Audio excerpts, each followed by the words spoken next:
আসসালামু আলাইকুম ওয়া রাহমাতুল্লাহি ওয়া বারাকাতু। আজকে 16 ডিসেম্বর আমাদের বিজয় দিবস।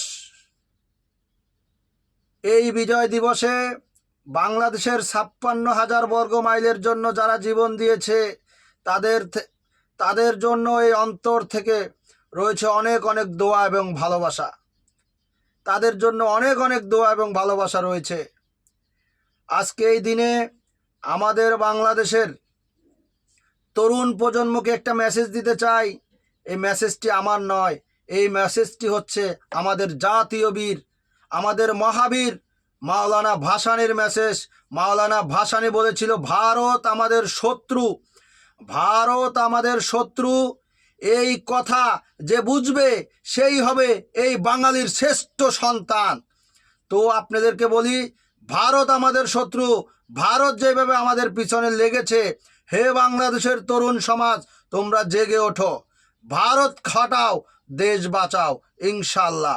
আরেকটি কথা আপনাদেরকে বলি, যারা এই দিনে লক্ষ লক্ষ কোটি কোটি টাকার ফুল কিনতেছেন, এই কাজ করিয়েন না রে ভাই, এই কাজ করিয়েন না।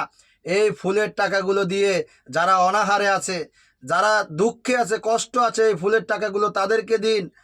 আর আল্লাহর কাছে নিয়ত করুন, আল্লাহ আমার যে সকল শহীদ ভাইদের জন্য আজকে এই দিনে আমরা পেয়েছি, এই দেশ আমরা, এই মাতৃভূমি আমরা পেয়েছি, তাদেরকে তুমি জান্নাতের উচ্চ মাকাম দান করিও আল্লাহ।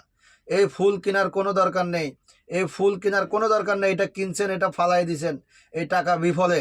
কিন্তু আজকে হাজারো মানুষ আমাদের দেশে না খেয়ে থাকে, তাদেরকে এই ফুলগুলো দিন রে ভাই, এই ফুলের টাকাগুলো তাদেরকে দিন। তো আমার মন থেকে যে কথাগুলো বলার আমি বলেছি, আমল আপনারা করবেন কিনা জানি না। তো ভালো থাকবেন, সুস্থ থাকবেন, আল্লাহ হাফেজ, জাজাক আল্লাহ খাইরান। এক হাদি লোকান্তরে লক্ষ হাদি ঘরে ঘরে ইনশাআল্লাহ। হাদি ভাইয়ের জন্য সবাই দোয়া করবেন, সবাই দোয়া করবেন। তো ভালো থাকবেন, সুস্থ থাকবেন, আল্লাহ হাফেজ।